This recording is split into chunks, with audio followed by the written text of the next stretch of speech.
से चली आ रही सतभक्ति की ऐसी धारा ऋषियों, मुनियों, देवताओं और त्रिदेवों ने भी जिसका भेद ना पाया। भक्ति तो सभी करते हैं।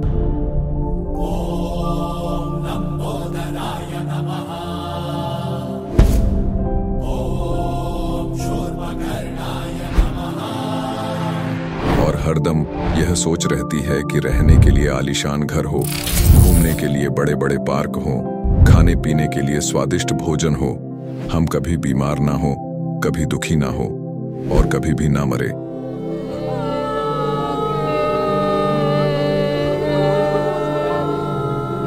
हरदम मौज मस्ती में रहे।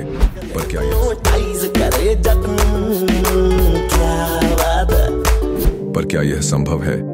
हम सब इतनी भक्ति करते हैं, व्रत करते हैं, श्राद्ध निकालते हैं, कावड़ लेकर आते हैं,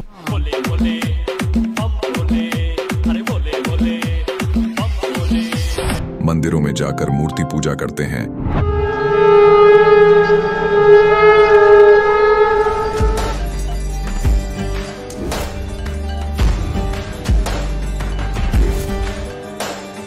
भानुकोटि भास्वरं भवाब्धितारकं परं नीलकण्ठमिप्सितार्थदायकं त्रिलोचनं कालकालमम्बुजाशमक्षशूलमक्षरम्। चर्च में जाकर प्रेयर करते हैं,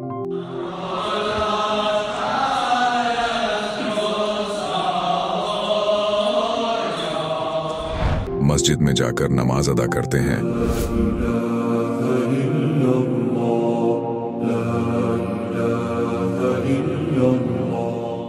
अल्लाहु अकबर कबीरा, और गुरुद्वारों में जाकर माथा टेकते हैं।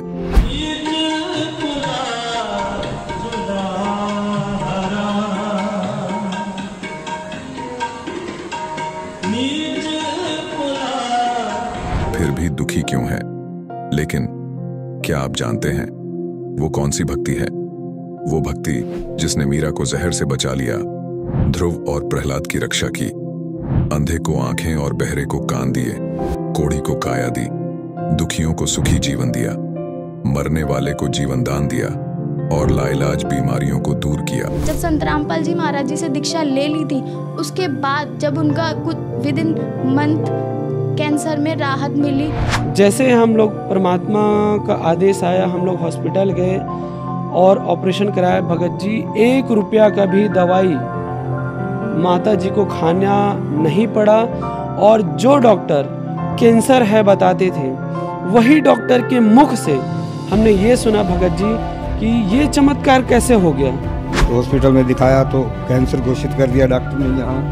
तो फिर इसके इलाज के लिए घूमे, इलाज भी नहीं हुआ, तो फिर घर पे थक के बैठ गए। कैंसर के लिए जिंदल हॉस्पिटल में रहा, उसके बाद सपड़ा हॉस्पिटल में रहा, उसके बाद जयपुर में दिखाया, उसमें कोई इलाज नहीं हुआ। संत रामपाल जी महाराज जी ने चरणामृत प्रसाद दिया और आशीर्वाद दिया और भक्ति ज्ञान दिया, और उसके बाद मैं तंदुरुस्त हूँ। हर दिन में अपना सब कुछ खाता हूँ, मुझे कोई समस्या नहीं। मेरे को बीमारी ये थी सर कि ब्लड ट्यूब में मेरे को एक प्रकार का पस आ गया था और इन्फेक्शन हो गया था। उस इन्फेक्शन को डॉक्टर लोग वो कह रहे थे कि इसमें आपको ऑपरेशन करना पड़ेगा। आश्रम पहुंचने में परमात्मा का नामदान लिया और जो उन्होंने मुझे उपदेश दिया, उस उपदेश देने के बाद उन्होंने आशीर्वाद दिया। आशीर्वाद देने के बाद तत्क्षण में मेरा ये रोग वहीं के वहीं दर्द बिल्कुल ठीक हो गया। भक्ति सभी करते हैं, लेकिन उपरोक्त लाभ सिर्फ सतभक्ति से ही प्राप्त होते हैं। आज भी सतभक्ति करने वाले हजारों लाखों लोगों को शास्त्र अनुसार भक्ति का अद्भुत अनुभव प्राप्त हो रहा है। आइए जानते हैं ऐसे ही लाखों श्रद्धालुओं में से एक सतभक्ति करने वाले इस श्रद्धालु का अनुभव। नमस्कार जी। नमस्कार सर जी। क्या नाम है जी आपका? मेरा नाम सुदामा देवी है। कहाँ से हैं जी आप? मैं स्टेट उत्तराखंड, जिला उधम सिंह नगर, क्षेत्र खटीमा, ग्राम नौकनाथ से हूँ। संत रामपाल जी महाराज से नाम दीक्षा आपने कब ली? मैंने 25 अक्टूबर 2015 में ली। क्या क्या भक्ति साधनाएं की हैं आपने? वही जो सभी आजकल जो हमारे संसार में ब्रह्मा विष्णु महेश मंदिरों में जाना या गुरुद्वारों में जाना, कहीं भी मतलब मेरे मन से यही था, किसी का मतलब विरोध नहीं था। जो कहीं भी जाना होता, जहाँ मुझे अच्छा लगता, मैं वहाँ जाया करती थी। तो फिर संत रामपाल जी महाराज जी की शरण में आने का क्या कारण बना? आपको कब लगा कि अब संत रामपाल जी महाराज जी की शरण में जाना चाहिए? ज्ञान गंगा जो पुस्तक मुझे मिली, पुस्तक में लिखा था कि जो देव पूजता है वो देवलोक में जाता है और जो भूत पूजता है वो भूतलोक में जाता है। ये बात मेरे मन को खटक गई और मैंने कहा देखो, मैंने तो इतने लोगों के लिए 6 महीने में मतलब इतनी बलि दे दी परमात्मा, ये तो बहुत ही अच्छा ज्ञान है। लेकिन कुछ मेरे साथियों ने कहा, जैसे मैं समाज में सबके साथ रहती थी, भक्ति जो करते थे, जो मंदिर पूजा करते थे, तो वो कहते थे अगर तुम देवी पुराण पढ़ोगे तो उसमें देवी पुराण जैसा लिखा आएगा, वही मिलेगा तुम्हें, और तुम शिव पुराण पढ़ोगी बहन तो उसमें वही लिखा आएगा। तुम्हें ये ज्ञान गंगा पुस्तक जो मिली है वो है गलत मिली है। तो मैं उसको पढ़ के फिर मुझे ऐसा लगता था, जैसे उसको पढ़ लिया मैंने तो मुझे भक्ति तो मैं करती थी, मतलब वही साधना पुरानी वाली, लेकिन उसमें मुझे क्या हुआ कि वो साधना थी, मुझे लगता था कि मैं उल्टी भक्ति करने लगी हूँ। और मुझे मतलब उतनी इच्छा मेरी उसी समय मेरी समाप्त हो गई मन की कि मुझे ये भक्ति नहीं करनी है। सदगुरु संत रामपाल जी महाराज का हम सत्संग सुनते थे हमारे घर में, और साथ में हम लोग भी बैठ के सत्संग सुना किया करते थे। और उसके साथ साथ में जो हमारे पति देव थे वो ही परमात्मा की सत्संग सुनने लगे, जबकि वो खान पान हर चीज़ करते थे। लेकिन सत्संग को उन्होंने कहा ऐसा ज्ञान मतलब कभी नहीं सुना है। हमेशा लोग गाया बजा वाला मतलब भजन कीर्तन करते हैं, लेकिन ये ज्ञान तो बहुत हटके लग रहा है, जो आत्मा को छू रहा है। फिर हमने नाम दीक्षा सदगुरु संत रामपाल जी महाराज से दीक्षा ली। बहन जी, किसी भी श्रद्धालु का किसी भी संत की शरण में जाने का कोई ना कोई कारण तो होता है। कोई धन लाभ के लिए जाता है, कोई शारीरिक परेशानियों को दूर कराने के लिए। तो आपके क्या अनुभव रहे संत रामपाल जी महाराज जी की शरण में जाने के बाद? जी भगत जी, परमात्मा के ऐसे बहुत बड़े से बड़े लाभ और छोटे से छोटे लाभ, जो अगर भगत उसका बखान करे तो सारा दिन भी कम पड़ जाएगा। सबसे पहले तो लाभ हुआ सदगुरु संत रामपाल जी महाराज की मेरे पूरे परिवार को जो परमात्मा की शरण मिली। मेरे साथ में पहले से ही, जैसे मेरे बच्चे होने के बाद में गांठ हो चुकी थी और मुझे पता नहीं था, मैं उस दर्द को सह रही थी। 2007 में मेरा बेटा हुआ सानू राना, फिर उसके बाद 2008 से मुझे वही दर्द शुरू हो गया था, जो इंजेक्शनों के कारण से वो गांठ बनी थी। फिर 2012 में मैं अति हो गया मेरा, तो मैंने उसकी मतलब अल्ट्रासाउंड कराया उमेश अग्रवाल के वहाँ पर, ये मेरे पास रिपोर्ट है। तो उन्होंने कहा कि बेटा ऐसा है, इसका तो या ऑपरेशन करा दो, इससे निकलवा दो, कभी भी आपको कैंसर बन सकता है। तो फिर मेरे पति ने कहा कि इतने तो मेरे पास रुपए भी नहीं हैं और हमारी वैसे भी गरीबी हालत है, हम आपका इलाज किस प्रकार करा सकते हैं। तो मेरी दीदी ने कहा अगर कहीं भी नहीं करा रहे हो तो कहीं बाहर से ट्रीटमेंट करा लो डॉक्टरों से। वो मुझे वैसे ही दवा दिलाते रहे और ममता नर्सिंग होम ने तुरंत कह दिया कि इसके मतलब 5,000 रुपये की दवाई आएगी। भगत जी हमारे जो पतिदेव थे वहाँ से चले आए, कहा चलो सीधे घर, और डॉक्टरों से दवा दिला दी जैसे कि गांव में होते हैं उन डॉक्टरों से। मैं वही खाती रही।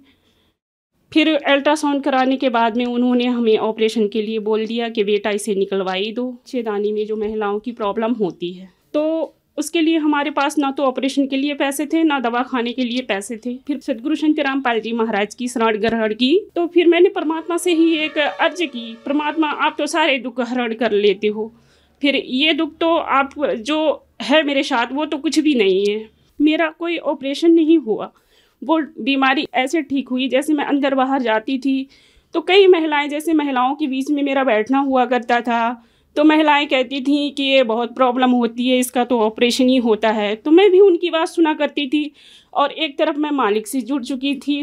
हे दाता, अब तो कोई है ही नहीं, शरीर का सारा जो दुख निवारण होता है या आर्थिक लाभ से लेकर के हर परिस्थितियों में आप हमारे साथ हो, तो आप ही इसका निवारण कर सकते हो।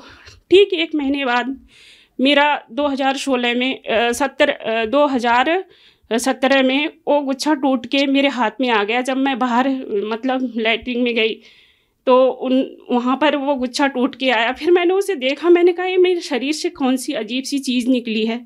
वो ऐसा था बिल्कुल जड़ों की तरह, जैसे किसी एक पौधे की जड़ होती है वाइट वाइट कलर की, और खुरदरी खुरदरी करके जब टूटती है वो, तब मैंने उसे देखा, ये गुच्छा तो निकल गया मेरा, यहाँ तो ये गुच्छा भी नहीं है। परमात्मा ने वही दया कर दी।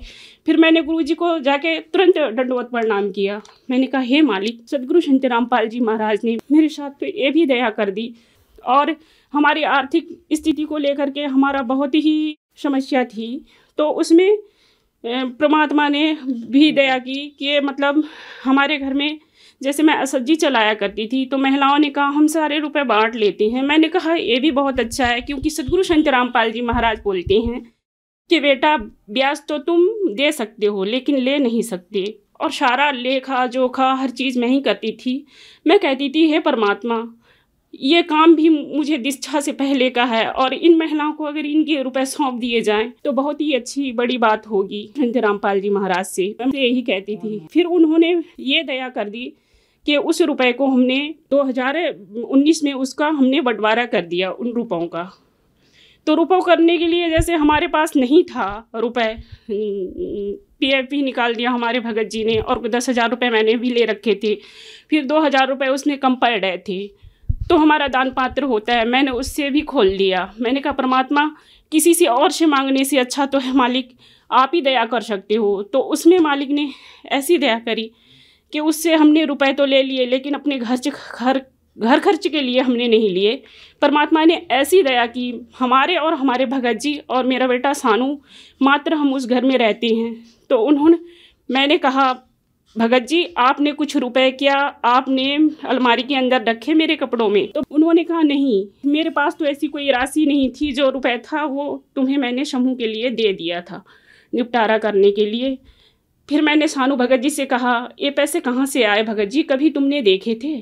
फिर मैंने संत रामपाल जी महाराज को दंडवत प्रणाम किया। तो गुरुजी की दया से हमारे घर खर्च के लिए 4,500 रुपये मेरे कपड़ों में निकले, और 3,000 रुपये हमारे एक साइड जो गुरुजी की ही बुक होती है उसमें निकले। उसके बाद फिर हमारा उस लॉकडाउन के जरिए हमारा घर खर्च का, जैसे लॉकडाउन लगने लगा तो उसी से हमारा खर्च चलने लगा। और जो हमारे पतिदेव हैं उनकी जो सैलरी है फिर वो भी आने लगी। संत रामपाल की दया से आज हमारे घर में सर्व सुख हैं, और यह दासी की परिवार की सारी समस्याएं समापन हो गई। जो मेरी बीमारी थी, जो बोल रहे थे कि बेटा इसकी सफाई करना पड़ेगा, 5 महीनों से आपका मतलब मेरा MC नहीं आ रही थी, तो उसमें देखा गया तो गुच्छे बन रहे थे और बन भी चुके थे। और जो हमारे महिलाओं के जो बच्चेदानी के अंडे होते हैं वो सारे काले पड़ चुके थे, सूख चुके थे। उन्होंने ये भी बोल दिया था कि आपके बच्चे नहीं होंगे। डॉक्टरों ने कहा था कि इस बच्चेदानी को बेटा बाहर निकालना पड़ेगा, तभी आप स्वस्थ रह सकती हैं, नहीं तो आपको कभी भी कैंसर बन सकता है। और दूसरी बात उन्होंने कहा था इसका ऑपरेशन करना पड़ेगा, इस बच्चेदानी को बाहर निकालना पड़ेगा, ये कहा था मेरे से। संत रामपाल जी महाराज की नाम दीक्षा लेने के बाद मैंने कोई ऑपरेशन नहीं कराया। मैं आज पूर्ण रूप से ठीक हूँ, स्वस्थ हूँ। ये मेरे लड़के की रिपोर्ट है, आनंद चिल्ड्रन। इसको बहुत बुखार हुआ था और बुखार के साथ बहुत दाने हो गए थे। ये पहले बोल सकता था, बचपन में माँ मम्मी पापा बोला करता था, पापा मम्मी बोला करता था। फिर इसको 3.5 साल में ये हो गया, बुखार बहुत हो गया। बुखार के साथ साथ बहुत दाने भी हो गए, और वो दाने इसके इस प्रकार हुए कि मतलब ये जो बच्चा है अंदर से भी जैसे लैट्रिन करता था तो उसमें भी ब्लड था, और मुंह में भी बिल्कुल दही के जैसे ब्लड और दही के जैसे पूरा जब उंगली में डालती थी सब निकलता था। डॉक्टरों ने ये कह दिया था कि जो ये बीमारी लगी है इसके बाद ये बच्चा बोल नहीं सकता है। संत रामपाल जी महाराज की दया से आज मेरा बच्चा बोल भी सकता है, पढ़ भी सकता है। ये मेरा वही पुत्र है जिसको भी ये बीमारी लगी हुई थी और ये बोल नहीं सकता है। आज ये है मेरा बच्चा परमात्मा सदगुरु संत रामपाल जी महाराज की दया से बोल भी सकता है और पढ़ भी सकता है। नमस्कार जी। सत साहब। क्या नाम है आपका? मेरा नाम सानू दास है। कौन सी क्लास में पढ़ते हैं आप? हम 8th क्लास में पढ़ते हैं।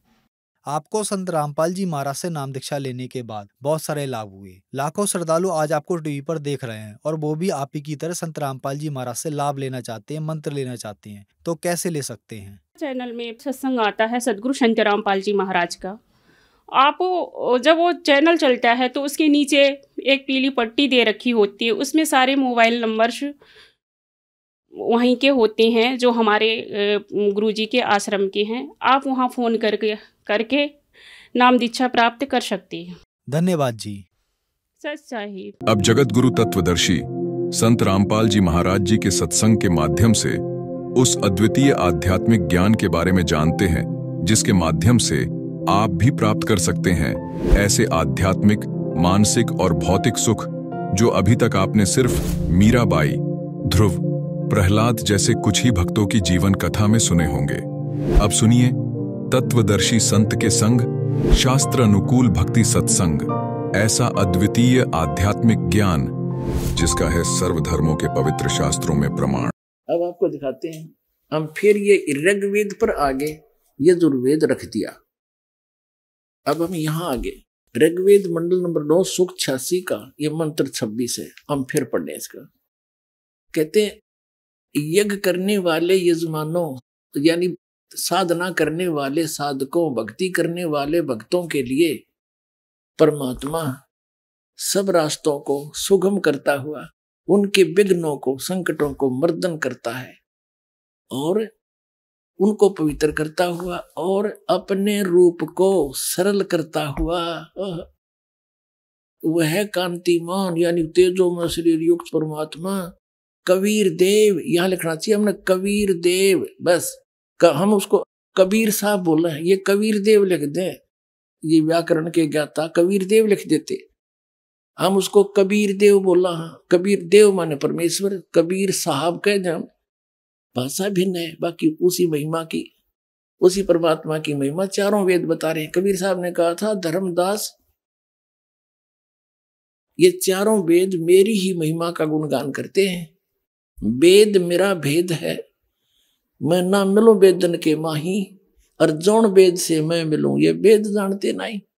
ये चारों वेद मेरी ही महिमा बता रहे हैं, लेकिन इन वेदों में वर्णित विधि से मेरी प्राप्ति नहीं, क्योंकि यजुर्वेद अध्याय नंबर 40 के मंत्र नंबर 10 से लेकर 13 तक स्पष्ट कर दिया है कि उस परमात्मा की सही जानकारी तो तत्वदर्शी संत बताओगे, उन तो पूछ ले। ये वेद ज्ञान दाता भी वही है जो गीता ज्ञान दाता है, और वही कुरान शरीफ ज्ञान दाता है। तो ये कहता है कि उनसे पूछो। तो यहाँ पर जो परमात्मा कहते हैं कि जो वेदों में ज्ञान है वो तो मेरे बारे में है, लेकिन मेरे पाने की विधि को ना, क्योंकि वेदों में केवल एक ओम मंत्र है। यजुर्वेद अध्याय नंबर 40 के और श्लोक नंबर 15 मंत्र नंबर 15 में कहा कि ओम कर्तु समर कल्वे समर कर्तुम समर, मुझ ब्रह्म का ओम नाम है। 40 में जाके फिर 17वें श्लोक में कहा कि वो परमात्मा तो प्रोक्ष है, गुप्त है, और मुझ ब्रह्म का ओम नाम है। तो वेदों में से इन ऋषियों ने ज्ञान तो था नहीं, तत्वदर्शी संत मिला नहीं, ओम नाम को पूर्ण परमात्मा का मान कर रगड़ा लाना शुरू कर दिया। ये काल का जाप है ब्रह्म का, इसे जन्म मरण छूटे नहीं, तो वो परमात्मा नहीं मिल सकता इन वेदों में वर्णित विधि से। तो कबीर साहब कहते हैं कि वेद मेरा भेद है, मैं ना मिलूं वेदन के माही, और जौन वेद से मैं मिलूं ये वेद जानते नहीं। वो कौन सा वेद है? श्रीमद् भगवत गीता अध्याय नंबर 4 के श्लोक नंबर 32 में कहा कि अर्जुन, जो सच्चिदानंद गण ब्रह्म ने यानी परम अक्षर ब्रह्म ने अपने मुख से स्वयं आकर के ज्ञान बोला है वो तत्व ज्ञान है, और उसको मैं नहीं जानता। चौथे अध्याय के 34वें श्लोक में कहा कि उस तत्व ज्ञान को तू तत्वदर्शी संतों के पास जाकर समझ, उनको दंडोत प्रणाम करने से, कपट छोड़कर उसकी सेवा करने से तत्वदर्शी संत तुझे उस परमात्मा का उपदेश करेंगे परम तत्व का। तो इसलिए कहा है कि इनको वो मिला नहीं, तो इसलिए कहते हैं गुरु बिन काहुन पाया ज्ञाना, जो थो था भूसड़े मूड किसाना। गुरु बिन वेद पढ़े जो प्राणी, समझ अनुसार रहे अज्ञानी। ये सारे अज्ञानी थे, अभी तक वेद भी पढ़े थे। अब फिर क्या बताते हैं कबीर साहब के जौन वेद से मैं मिलूं ओ है तत्व ज्ञान, वो वेद जो भगवान ने स्वयं आकर बोला और इस दास के सामने उसने खोला, अरे बाप के सामने दास ने ढूंढा ठा दिया और आप भर लो इसके हैं। अपने भंडार परमात्मा की तरफ से। अब देखो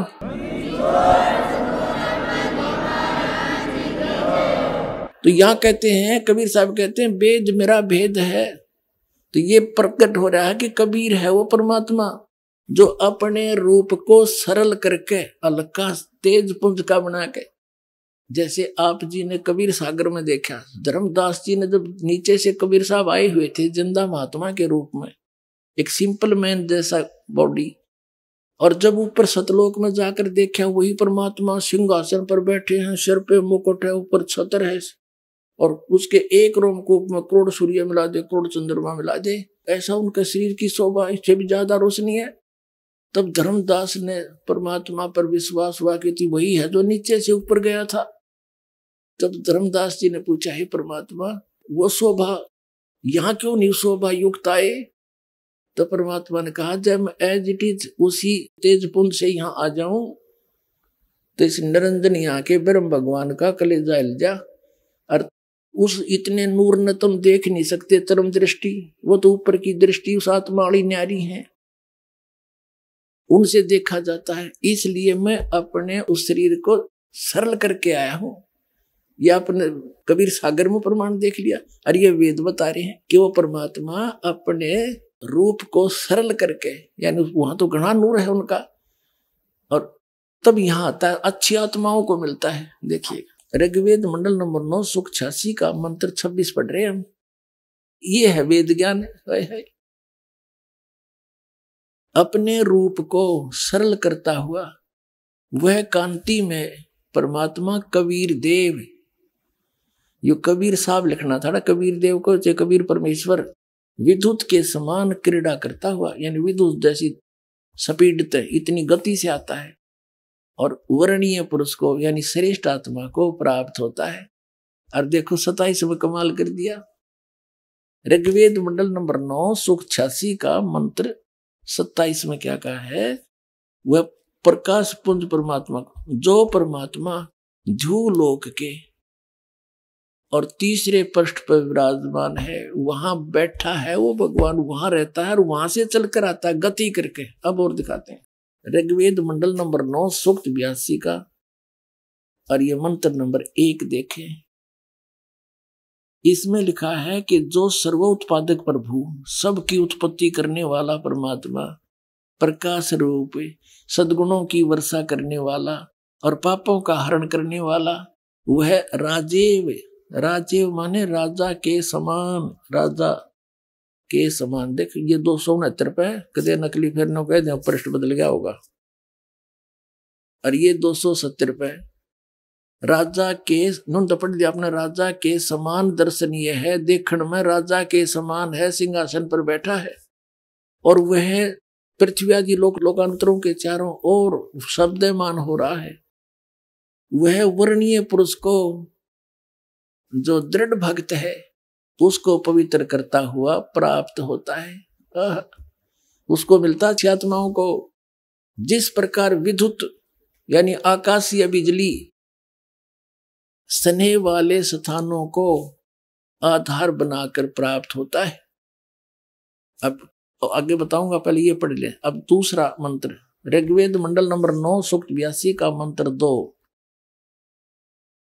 हे परमात्मन, वो किस उद्देश्य से आते हैं? उन भक्तों को मिलते हैं उपदेश करने की इच्छा से, आप उनको तत्व ज्ञान बताने की इच्छा से आप महापुरुषों को प्राप्त होते हो। आप अत्यंत गतिशील पदार्थ के समान हमारे आध्यात्मिक यज्ञ को प्राप्त होते हैं, बहुत स्पीड आते हो, और आप सर्वज्ञ नहीं कबीर देव हैं, आप कबीर परमात्मा हैं, आप कबीर परमात्मा हो गया स्पष्ट, आप कबीर परमात्मा हैं, शुद्ध स्वरूप हैं, हमारे पापों को दूर करके हे सोम, हे अमर परमात्मा हमको सुख दे। अपने आत्माओं क्या बताया है कि वो परमात्मा सतलोक में रहता है, उसके तीसरे भाग में, तीसरे पोर्शन में, सबसे ऊपर वाले में, टॉप मोस्ट। गरीबदास साहिब जी ने परमात्मा को देखा, कहा अरस कुर्स पर सवेत गुमट है, जहां सतगुरु का डेरा, अरस के कुर्स पर समेत गुमुज है, और सवेत छतर सिर मुकुट विराजै, और देखत न उस चेहरे नू, गरीब दास ये वक्त जात है रो गए इस पैरे। कहते हैं जब तत्वदर्शी संत मिला नहीं और यू ज्ञान समझ में आया नहीं तो ये मनुष्य जीवन आपका चला जाएगा, और रो गए इस पैरे ने, इस समय ने याद करके रोया करोगे। इन नकली संतों से पीछा छुटाओ, इस दास के पास आओ और अपना कल्याण करो। बोलो सतगुरुदेव।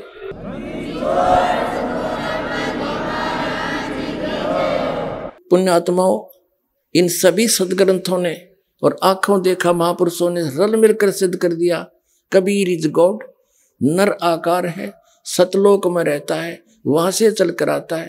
तो ये लीला कबीर भगवान ने की है, वो परमात्मा है, वो हम सबका पिता है, हमारे लिए भटक रहा है, उसको पहचानो और कल्याण करवाओ। बोलो सतगुरुदेव।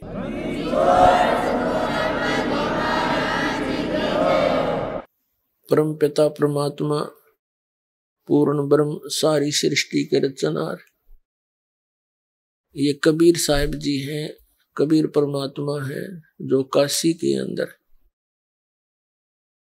बनारस के अंदर एक दानक रूप में, एक जुलाहे के रूप में जनसाधारण की तरह लीला किया करते थे। 120 वर्ष तक वहां रहे, सह शरीर आए थे और सह शरीर चले गए थे। उनके कोई माता पिता नहीं, वो सारी सृष्टि के जनक हैं, वो हम आत्माओं के पिता हैं। हम यहाँ काल के जाल में गलत स्थान पर आ गए, अपनी गलती तय।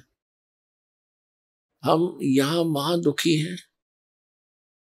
और हमारे दुख को देखकर वो परमात्मा भी दुखी है, और हम इस काल के जाल में फंसे हुए सभी प्राणियों को, जो उनके अपने बच्चे हैं, ये ज्ञान देने के लिए आते हैं कि तुम, ये आप जी का स्थायी स्थान नहीं है, आपका भूल लगी हुई है और आपको यहाँ महामूर्ख बनाकर और विवश करके रखा गया है। यहाँ पर प्रत्येक कार्य आपसे ऐसे करवाया जा रहा है जैसे कोई विलियन कराया करे, जैसे कोई खलनायक अपनी क्रिया करता है। तो वो खलनायक यहाँ कौन है? वो काल है, उसको ब्रह्म भी कहते हैं, उसको ज्योत स्वरूपी निरंजन भी कहते हैं। और उसने आपको यहाँ अज्ञानी बना के और विवश करके और बाई फोर्स रखा हुआ है। इसने अपने 3 पुत्र उत्पन्न किए हैं, उनको एक एक गुण से युक्त कर दिया।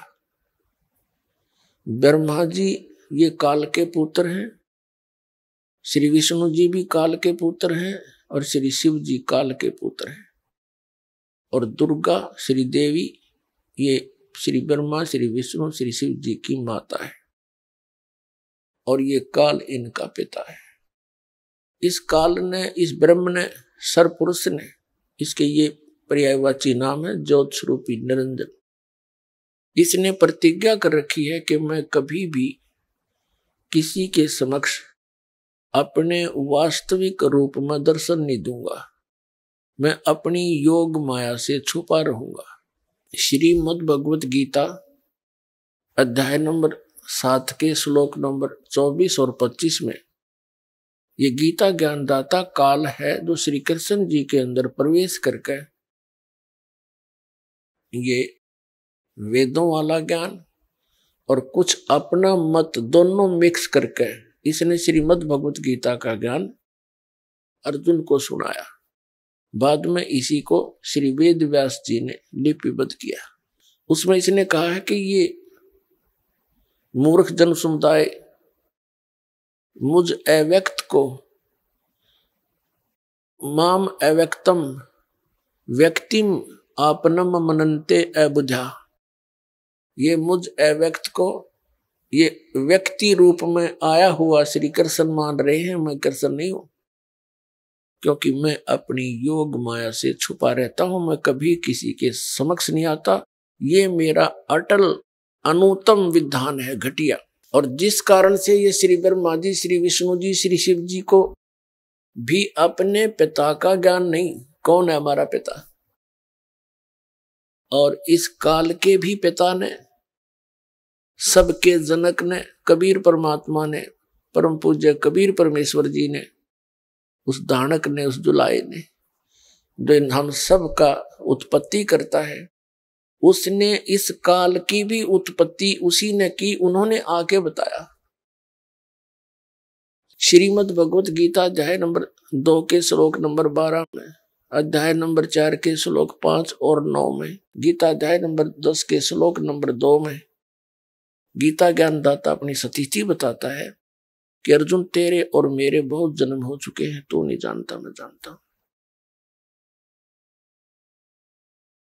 मेरे जन्म और कर्म अलौकिक है, और मेरी उत्पत्ति को ये ऋषिजन और ये देवता नहीं जान सकते, क्योंकि ये सब मेरे से उत्पन्न हुए। इससे सिद्ध है कि इसका जन्म भी हुआ है और इसकी जन्म मृत्यु भी होती है, ये नासवान भी है। ब्रह्म सरपुरुष, जिसको ऋषि ब्रह्म ब्रह्म कर कहने कहे, उसकी पूजा किया करती है, स्वयं नासवान है। और ये खुद गीता अध्याय नंबर 18 के श्लोक नंबर 62 में कहता है कि अर्जुन तू सर्वभाव से उस परमेश्वर की शरण में जा, जिसकी कृपा से तू परम शांति को और सनातन परम धाम को प्राप्त होगा।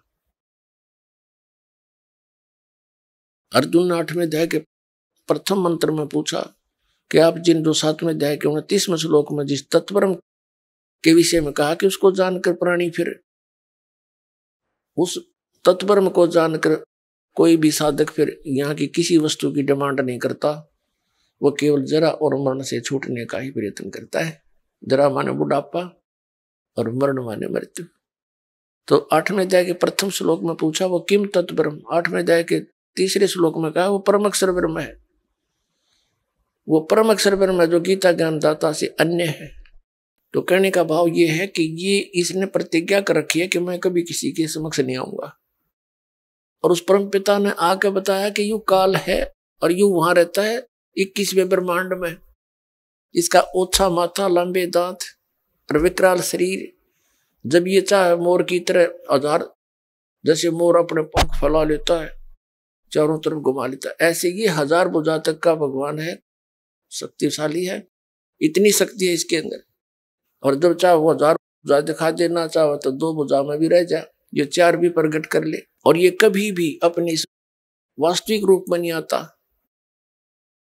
श्रीमद् भगवत गीता अध्याय नंबर 11 के श्लोक नंबर 32 में ये खुद कहता है कि अर्जुन मैं काल हूं और अब प्रवृत्त हुआ हूं इन सब सेनाओं को खाने के लिए, सब लोगों को मारने के लिए, रक्षा करने के लिए। अर्जुन का साला था श्री कृष्ण, और अर्जुन पूछ रहा है उसको कि हे महानुभाव आप कौन है, मैं आपसे अनभिज्ञ हूं, मैं आपको नहीं जानता। बता, साला को नहीं जाना कर आदमी, क्योंकि उस समय वो अपने विकराल रूप श्री कृष्ण से निकल कर बाहर विकराल रूप दिखाया और कृष्ण को अचेत करके खड़ा कर दिया साइड में। तो तब उसके प्रकाश में अर्जुन ने कृष्ण नहीं दिखा, वो दिखा विकराल रूप और कांपा खड़ा खड़ा। तब उसने 11वें अध्याय के 47 और 48 में कहा कि अर्जुन ये है मेरा असली रूप, और इस रूप का आज तक पहले ना किसी ने पहले दर्शन हुए तेरे बिना, और ना आगे हो सकते, ना किसी जप से, ना तप से, और ना किसी क्रिया से, ना वेदों वर्णित विधि से, ना किसी यज्ञ से इस रूप के दर्शन नहीं हो सकते, यानी ब्रह्म प्राप्ति नहीं हो सकती। वेदों में वर्णित विधि से भी नहीं हो सकती। वेदों में क्या विधि है? ओम नाम का जाप और ये 5 यज्ञ, बस इतना सा है। तो यही ऋषियों ने किया, यही इन ब्रह्मा विष्णु महेश जी ने किया, इनको भगवान तो मिला नहीं, और ये हठ योग करने लग गए। हठ योग क्यों करने लगे? कि जब ब्रह्मा जी को इस काल भगवान ने कमल के फूल पर प्रकट कर दिया, बिठा दिया और सचेत कर दिया, पहले ये कोमा में था, तब ये कहता है कि मैं ना जाने कहां से उत्पन्न हो गया, मेरा कौन जनक है मुझे मालूम नहीं। फिर आकाशवाणी हुई कि तप करो, 1000 वर्ष तक तप किया। ये श्री देवी भागवत के 3रे स्कंद में प्रमाण है जो दास आपको सुना रहा है। जब 1000 वर्ष तक ब्रह्मा जी ने तप कर लिया, फिर कहा सृष्टि करो, फिर ये सृष्टि करने लग गया, क्योंकि 1000 वर्ष तप करके इसके अंदर सिद्धि आ गई। बैटरी चार्ज कर ली इसने और सिद्धि भर ली रिमोट काल के हाथ में, इनके पिता के। इसी प्रकार विष्णु जी ने 12,000 वर्ष तक तप किया। ऐसे शंकर जी तो आप देखो सारे दिन आसन लगाए बैठे रहते हैं हर समय। तो ये इनसे बैटरी चार्ज कराता है, इनको सिद्धियों से परिपूर्ण कर लेता है, और फिर जब चाहे अपने रिमोट से वहां इनसे नाश करवा देता है, और जहां चाहे वो क्रिया अपनी आप करवाता रहता है। ये तो इसके कठपुतली है। और इन्होंने ध्यान लगा लगा कर हठियों करके देख लिया, सिद्धियां आ गई। और शरीर के अंदर इन्होंने क्या देखा? प्रकाश देखा।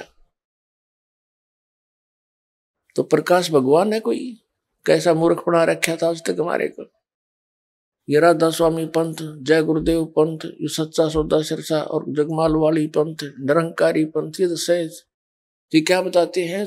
सब एक जैसी क्रिया मिलती जुलती, कान बंद करके, आंख बंद करके, प्राण क्रिया करके, अंदर प्रकाश देखो, धुन सुनो।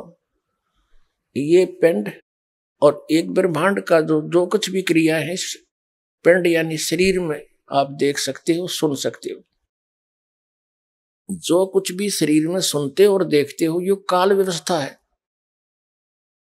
उस सतलोक की इसमें कोई वस्तु नहीं है। हाँ, इसने काल ने नकली सतलोक, अलखलोक, अगमलोक, अनामी लोक, अकलोक, ब्रह्मलोक के अंदर नकली बनवा रखे हैं और उन पर स्पेशल उस सतलोक जैसी ही रचना करा रखी है। तो यहां मूर्ख बनाने के लिए इसने ऐसा कर रखा है। तो कहने का भाव ये है कि ये प्रकाश जो शरीर में देखते हैं ये बॉडी आत्माएं, ये क्या है? जैसे सूर्य का प्रकाश, रोशनी किसी तालाब के जल पर गिर रही है और वहां से रिफ्लेक्ट होकर नजदीक किसी का मकान है, कमरा है, उस कमरे की झांकी में के खिड़की में के जाके और छत पर प्रतिबिंब बना हुआ है। अब कोई व्यक्ति कह रहा है कि मैंने प्रकाश देखा, और फिर कहता है कि सूर्य तो निराकार है, वो दिखता ही नहीं। तो प्रकाश खाक देखा, प्रकाश किसका था? टट्टू का। जो तुमने प्रकाश देखा हो सूर्य का प्रकाश था, रिफ्लेक्ट होकर जा रहा था, उसमें उसका कोई आकार विशेष नहीं था, उस सूर्य जैसा आकार नहीं था उसका, उस खिड़की जैसा आकार हो गया। तो जैसे परमात्मा का लोक सतलोक भी सौ प्रकाशित है, वह पृथ्वी है एक। जैसे यहाँ पत्थर के पहाड़ हैं, वहां हीरों के पहाड़ हैं, ऐसी पृथ्वी जैसी ये है, वो चमकीली मिट्टी है और इससे अधिक उपजाऊ है, बहुत सुंदर है, डस्ट रहित है। तो वहां सतलोक भी सौ प्रकाशित, और परमात्मा कबीर परमात्मा सतपुरुष, उसका एक रोमकूप में इतना प्रकाश है, करोड़ सूर्य करोड़ चंद्रमा मिला दे वो भी फीकी पड़े। तो वो प्रकाश, और वहां से ये जो हम रहते हैं, ये लोक काल के 21 ब्रह्मांड 16 शंख कोश की दूरी पर है। 16 शंख कोश, एक कोश लगभग 3 किलोमीटर का होता है, यानी 48 शंख किलोमीटर, समझ लो किलोमीटर। शंख, नील, पद्म, शंख, और वहां से ये प्रकाश, परमात्मा का प्रकाश इन ब्रह्मांडों में गिरता है, वहां से रिफ्लेक्ट होकर प्रत्येक अलग अलग ब्रह्मांडों में जाता है, और वही प्रकाश फिर बॉडी में दिखाई देता है। जैसे कमरे के अंदर सूर्य का प्रकाश जल से रिफ्लेक्ट होकर दिखता है, ये नयो प्रकाश भगवान मान लिया, परमात्मा तो अन्य है जिसका वो प्रकाश है। तो ऐसे ये तत्व ज्ञानहीन प्राणियों ने अपना नाश किया। आप गए काल के जाल में, भूत बन गए शिवदयाल जी, अपनी शिष्या बुक्की में बोला भूत बन के, और फिर आके हुक्का पियो उसमें और शंका समाधान करे, उसके अंदर बैठ के। ये मोक्ष प्राप्त प्राणी के लक्षण है। अरे ऐसे बुद्धिमान व्यक्ति भी गुग्गू बड़े बैठे उड़े, गुरु जी मानकर, परम धनी मानकर उनका। तो जब तक ना पता था, को बताने वाला नहीं था, तब तक तो चलो भाई 100 गलती बड़े इंसान पे। अरदास ने 15 साल हो गए रुके मारते ने, आवाज लगाते ने, भाई तुम्हारा जीवन नाश हो रहा है, वहां भक्ति नहीं है। यदि उनके पास सत साधना होती तो दास ने ये अलग से सांग जोड़ने की क्या जरूरत थी? क्या मुझे रोटी नहीं मिल रही थी?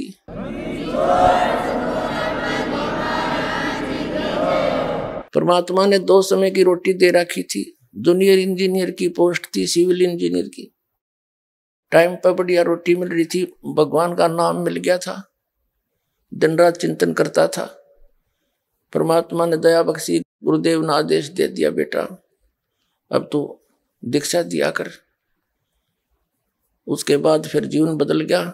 नौकरी भी छोड़नी पड़ गई बीच में ही, 18 वर्ष की सर्विस करके। बहुत से भक्त कह रहे थे साथी कि 2 साल और कर ले सर्विस, पेंशन बन जाएगी, 20 वर्ष के बाद पेंशन बन जाती है।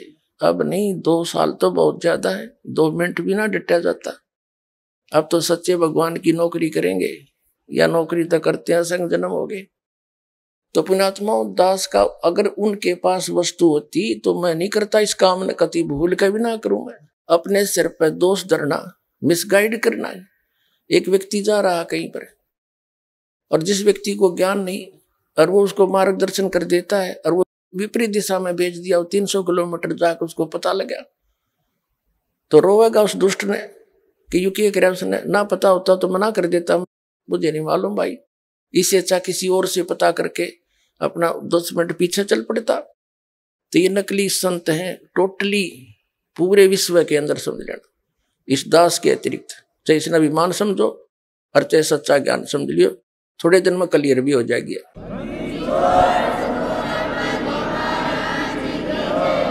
तो पुण्यात्माओं, सतलोक के अंदर परमात्मा सहशरीर है, उसका नाम कबीर है। कल रात्रि के सत्संग में आप जी को सर्व सदग्रंथों से रूबरू कराया, और कितना निर्णायक ज्ञान प्रत्येक सदग्रंथ में है। लेकिन संत ही, यानी अपने सिलेबस की किताबों को, बुक्स को टीचर ही जाना करता है, फिर विद्यार्थियों को पढ़ाता है। जब टीचर ही नहीं समझ पाए हमारे सदग्रंथों को, तो उन्होंने गलत पढ़ा दिया, ज्ञान गलत दे दिया। तो श्रद्धालु तो एक विद्यार्थी होते हैं, और टीचर की प्रत्येक बात पर वो विश्वास किया करते हैं। तो कबीर साहब कहते हैं, गुरुआ गाम बिगाड़े संतो, गुरुआ गाम बिगाड़े, ऐसे ही कर्म जीव कला दिए, ईब जड़े ना जाड़े। तो नकली संतों ने बैठा दिया, अपना भी जीवन नाश कर दिया। और दास बार बार कहता है, इनके बारे में सरेआम कह दिया, सीडी बनाकर भेज दी, पुस्तक छाप दी, और ये टेलीविजन के माध्यम से इंटरनेशनल स्तर के टीवी इन पर चलन लग रहा है। 5 साल 4 साल थे। मैं इनसे कह रहा हूं, अगर मैं गलत कह रहा हूं, एक तो शब्द बता दो तुम कि तनिया गलत बोल दी, और थारी सारी गलती बताऊं मैं। फिर बिना शर्माती इन लोगों ने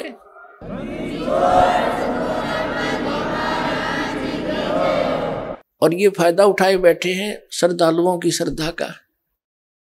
श्रद्धालु इतने भोले हैं, न्यू कहना गुरु जी के बारे में सुना नहीं करते, गुरु जी की निंदा नहीं सुना करते। निंदा वो होती है, मैं उनको गुंडा बताता हूं, कोई ठग और चोर बताता हूं। ज्ञान के ऊपर डिस्कस करना अनिवार्य होता है। कोई आपको बता रहा है कि रास्ते में कि तेरा मार्ग ठीक नहीं भाई, गलत जा रहे हो, तो क्या उसने सोचना नहीं चाहिए? अवश्य सोचना चाहिए, जोर देना चाहिए उस बात पर, क्यों कहा इसने। तो खूब तसल्ली करके आगे यात्रा करनी चाहिए। ये बुद्धिमान का कार्य है। तो पुण्यात्माओं, उस काल के बारे में परमात्मा ने कहा है कि 3 देव सो उसको ध्यावे, निरंजन का वो पार न पावे।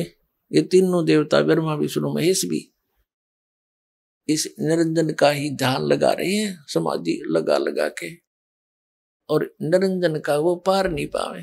यही ना अपने पिता को नहीं पा पाए आज तक, मोक्ष तो बहुत दूर की बात है। तो उस परम पिता ने, पूर्ण ब्रह्म ने आके, कबीर परमात्मा जी, ये सत्य पुरुष है। जितने भी वर्तमान के, चाहे वो कबीर पंथी है, चाहे और अन्य सतलोक की महिमा गाते हैं, या चाहे कोई वेद और गीता का अध्ययन करने या उसके ऊपर प्रवचन करके जनता को ज्ञान देने वाले हैं, या कोई किसी भी मजहब धर्म के हैं, चाहे वो सिख धर्म के, चाहे ईसाई धर्म के, चाहे हिंदू धर्म के, चाहे मुसलमान धर्म के, जितने भी संत और श्रद्धालु हैं, जैसे सिख धर्म के अंदर आदरणीय नानक साहेब जी को छोड़कर अन्य कोई भी परमात्मा से परिचित नहीं था, परमात्मा प्राप्ति नहीं हुई थी। तो उन नानक साहिब जी के अतिरिक्त अन्य किसी भी सिख समाज में या हिंदू समाज में या ईसाई समाज में सभी ये कह रहे हैं कि परमात्मा निराकार है। हर वेद शास्त्र सदग्रंथ ये स्पष्ट कर रहे हैं कि वो तो सह शरीर है, वो मनुष्य दृश्य, उसका नाम कबीर है। अपने आत्माओं, कल थोड़ा सा एक प्रसंग रह गया था, क्योंकि पवित्र वेदों में आपको प्रमाणित कर दिया था कि परमात्मा मनुष्य दृश्य सह शरीर है, वहां से गति करके आता है और अच्छी आत्मा को मिलता है। तो किन किन को मिले? आदरणीय धर्मदास साहिब जी को, आदरणीय मुलुकदास साहिब जी को, आदरणीय दादू साहिब जी को, आदरणीय नानक साहिब जी को, आदरणीय गरीबदास साहिब जी को गांव छुड़ानी जिला दद्दर वाले, आदरणीय घीसा दास साहिब जी को गांव खेखड़ा जिला मेरठ उत्तर प्रदेश वाले को। इनको जो परमात्मा मिले और सतलोक लेकर गए, फिर इनको वापस छोड़ा, अपने से परिचित कराया। 3 महापुरुषों की तो दास को जानकारी है, और भी बहुत सौ को मिले होंगे जो हमारे प्रकाश में नहीं आए। तो कहने का भाव यह है कि इन महापुरुषों ने आंखों देखकर बताया परमात्मा से शरीर है, और वो सतलोक में रहता, उसका नाम कबीर है। अब कल जो थोड़ा सा गुरु ग्रंथ आपको दिखाते हैं, गुरु ग्रंथ साहिब लिखा है वो परमाकार है, मनुष्य दृश्य है, उसका का वर्णन किया हुआ दिखाते हैं। आदरणीय नानक साहिब जी को परमात्मा जिन रूप में मिले थे,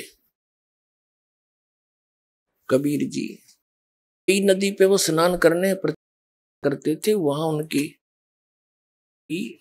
फिर उनको वहां से दरिया में डुबकी लगवा कर परमात्मा अंतर ध्यान कर दिया, तो डूब गए और उनको एकांत जाकर उनका शरीर सुरक्षित,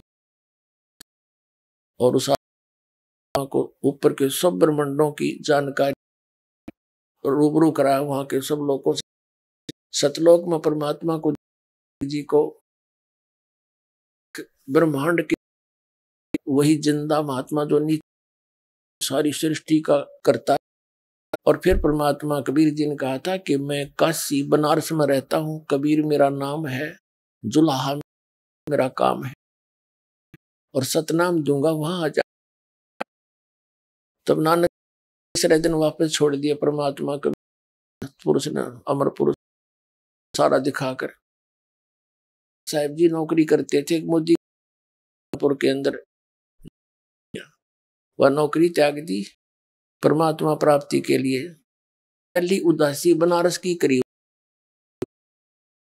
काशी में जाकर पता किया, देखा परमात्मा एक जुला ये कर रहे बैठे बैठे खड्डी में, एक झोपड़ी में। ने देखा कि ये तो वही है, सतलोक में देखा था मैं। दास जी ने देखा तो क्या कहते हैं, आंखों में पानी भर के, पुण्यात्मा आज तो हम मजहबी बन गए, अपने अपने फाइनल मान रहे थे, वो हमारे समझ ना आया। जिन्होंने भगवान की, उन्होंने धर्म नहीं बनाए, धार्मिकता बढ़ाई थी।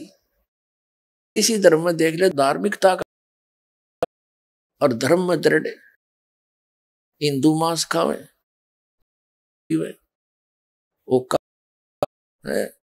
अधिकतर बहुत ज्यादा, मुसलमान मांस और जो है ना, और गिटाल नहीं है सभी के, और सिख धर्म में मांस खावे और शराब पीवे।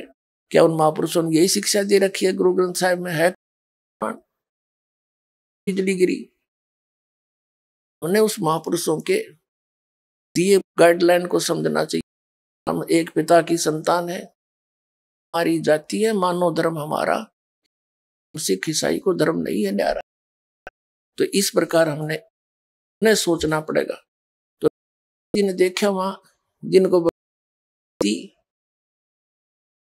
खूब आंसू भर के कहते फाई सूरत मुलुक की दे ए ठगवाड़ा ठगी ते पोता बार, ये दानक रूप।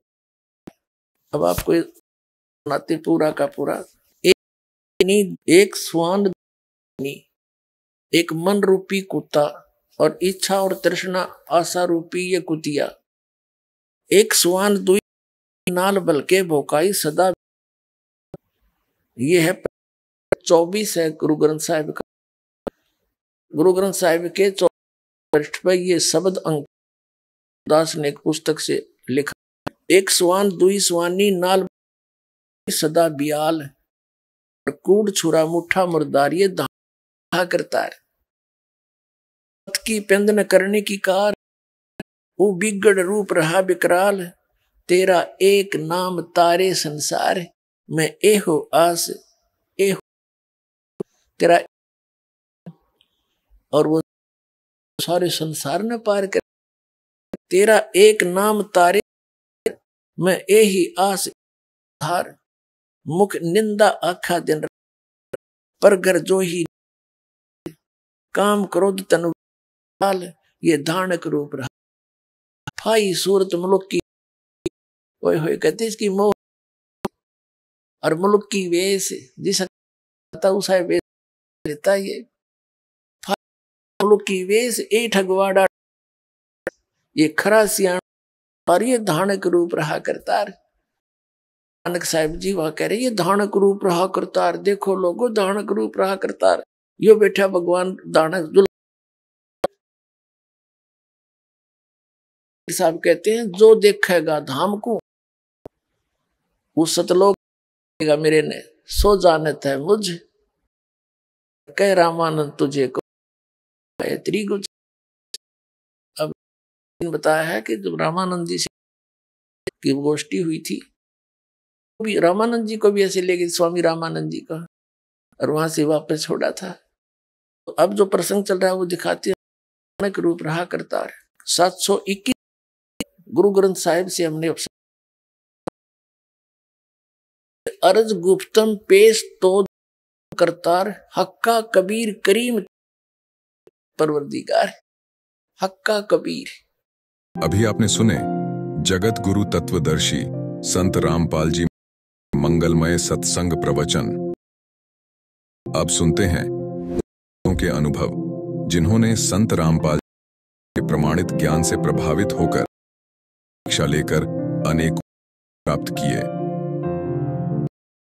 सर नमस्कार। सत साहेब। सर क्या नाम? सुपेंद्र दास। सुपेंद्र दास जी कहाँ से आए आप? एक बठिंडा पिंड महराज कोठे हिम्मतपुरा। जी महाराज से नाम उपदेश लेने से पहले आप क्या? हम गुरुद्वारा में जाते थे। पाल जी महाराज की शरण में कैसे आए? संत रामपाल जी महाराज की शरण में हमें एक भाई मिला था, उन्होंने हमें सत्संग दिया था महाराज जी का। वो सत्संग कुछ लगा भी इस ज्ञान में कुछ है, तो सुनकर हम संत रामपाल जी महाराज की शरण में आए। सर महाराज से नाम दीक्षा लेने के बाद सब तो पहले मुझे लाभ हुआ, जो शांति है वो मिली मुझे संत रामपाल जी महाराज से नाम लेने के बाद। जो घर में लाभ हुआ वो हमारे घर में क्लेश रहता, वो संत रामपाल जी महाराज जी से नाम लेने के बाद हमारे जो डैडी थे हमें क्लेश, माता जी थे वो मुझसे क्लेश करते थे। हम आज मेरे जो माता पिता हैं हमसे प्रेम से ने नाम उपदेश लिया है संत रामपाल जी महाराज जी से। सर संत रामपाल जी महाराज से नाम दीक्षा बहुत सारे श्रद्धालुओं ने इसलिए ली, सर क्या आप? संत रामपाल जी महाराज से पहले मैं बहुत सारा ड्रिंक वगैरह भी करता था, बुक्की वगैरह भी खाता था। जी महाराज जी का जब ज्ञान सुना तो पता लगा कि इनसे सा पाप लगता है, तो हमारा छूट गया था। देखिए सर, नशा करना एक बुरी बात है, सेहत के और पाप भी है, लेकिन वो लोग नशा नहीं छोड़ते। लेकिन संत रामपाल जी महाराज से नाम दीक्षा लेने की ऐसी क्या बात है? संत जी से नाम लेने के बाद नशा क्यों छोड़ देते हैं? संत राम जो ज्ञान में शक्ति है वो बहुत ज्यादा के वचन में, तो ही जो सारा कुछ हो रहा है वो हो रहा है। देखिए सर, आज तक किसी ने नहीं बताया कि कबीर जी भगवान है। सभी संत कवि थे, जाति से थे, केवल एक गुरु मान के सभी संतों ने अंत किया हुआ था। लेकिन संत रामपाल जनक समाज के सामने आते हैं, उनको भगवान कहते हैं, वेदों के अनुसार बताते हैं कि भगवान है। सर ये क्या कहेंगे? संत राम जो ज्ञान देके हमें बता कबीर ही भगवान है, यही कहा है कि वो कबीर ही भगवान है। गुरु ग्रंथ साहब में नानक साहब कहते हैं हक बे है परविदिगार। तो नानक साहब ने स्पष्ट कर दिया कि वो कबीर ही परमात्मा है। वही हमारे गुरु जी जो संत उन्होंने भी यही स्पष्ट किया कि वो बंसी में आया था 600 साल पहले वही। सर भगत समाज भक्त समाज यही संदेश देना चाहता है दास की। तो दास जैसे हम अपनी तरफ से नहीं कह रहे, गुरु जी ने हमें ज्ञान दिया है, हम उनकी जो भक्त समाज है उनको जी महाराज जी का जो ज्ञान है उनके भक्ति करनी चाहिए, उनके अनुसार भक्ति करके लाभ करना चाहिए। सबसे बड़ा लाभ तो यही है हमें मोक्ष प्राप्ति से जो हमारे गुरु संत दे रहे हैं। सर जैसा कि कोई से नाम दीक्षा लेने के लिए जाता है तो वहाँ पे कोई विशेष मर्यादाएं नहीं होती है। यदि कोई नियम होता है तो वो इस तरह से नहीं होते कि यदि वो आश्रम में नहीं आने दिया जाएगा या जाएगा। लेकिन दूसरी तरफ संत भी श्रद्धालु नाम दीक्षा लेना चाहेगा तो मर्यादाएं बना रखी है, उसको फॉलो ही करना, उसको नाम नहीं मिलेगा। क्या भक्ति का होना जरूरी है? जैसे हम खेल में एक खिलाड़ी ये नियम जरूरी होते हैं, वैसे बताया है कि जो भक्ति का नियम बताए जाते हैं हमारे गुरुजी करना है, ऐसे नहीं करना, हमें फॉलो करने होंगे। जब हम नियम फॉलो हम भक्ति मार्ग से। सर संत रामपाल जी महाराज से नाम दीक्षा लेने से पहले पालन करना जरूरी होता है। संत रामपाल जी महाराज सबसे पहले तो हमें किसी तरह का नशा नहीं करना, तो हमने किसी को नशा लाकर भी नहीं देना। कहते हैं कि नशा करना बहुत पाप है। सर संत रामपाल जी महाराज से नाम दीक्षा या बाद में छूटता है? सर बाद पहले नशा नहीं छूटता। एक बात और जानना चाहिए, संत रामपाल जी महाराज से नाम दीक्षा वो उनसे नाम दीक्षा कैसे ले सकते? सारे श्रद्धालु ऐसे हैं जो महाराज से नाम दीक्षा लेना चाहते हैं, तो नाम दीक्षा कैसे लीजिए? जो सतगुरु रामपाल जी महाराज जी से नाम लेना चाहते हैं वो सत्संग आता है, उसके नीचे पीले कलर की पट्टी आती है, वो नंबर आते हैं, उन नंबरों से हमारे गुरु जी ने हरेक नामदान हुआ है, वहां जाकर नाम। ये कहा कि संत रामपाल जी महाराज जी एकमात्र ऐसे संत हैं जो सत भक्ति बताते हैं, तो फिर इतने सारे दूसरे संतों के लाखों की तादाद दीक्षा ले रखी है उनके आश्रम, तो फिर ये जो श्रद्धालु है वो श्रद्धालु की आस्था है, उनको ज्ञान नहीं है। ज्ञान होगा तो वो नहीं जाएंगे, उनको ज्ञान होगा। जैसे आते हैं हमारे शास्त्रों में, उनको देखना चाहिए कि पूर्ण संत, जैसे नानक साहब ने बताया 2 अक्षर का भेद बतावे, सोए सतगुर पूरा कहावे, एक छड़ावे एक लखावे, तो प्राणी उनके पास जो भक्ति है वो कम। सर ऐसे तो सभी अपने अपने गुरु आते हैं, आप लोग भी संत रामपाल जी महाराज आते हैं, लोग आखिर डिसाइड कैसे करें और कौन गलत? हमारे वेदों में जो जैसे नानक साहब ने कहा है कि वैसे गीता जी में भी बताया है पूर्ण है, तो उनसे हम मेल करें और पता लग जाएगा कि वो है कि नहीं। जी बहुत बहुत धन्यवाद।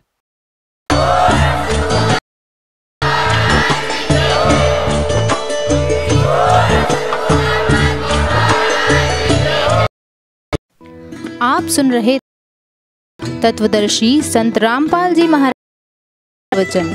अधिक जानकारी के लिए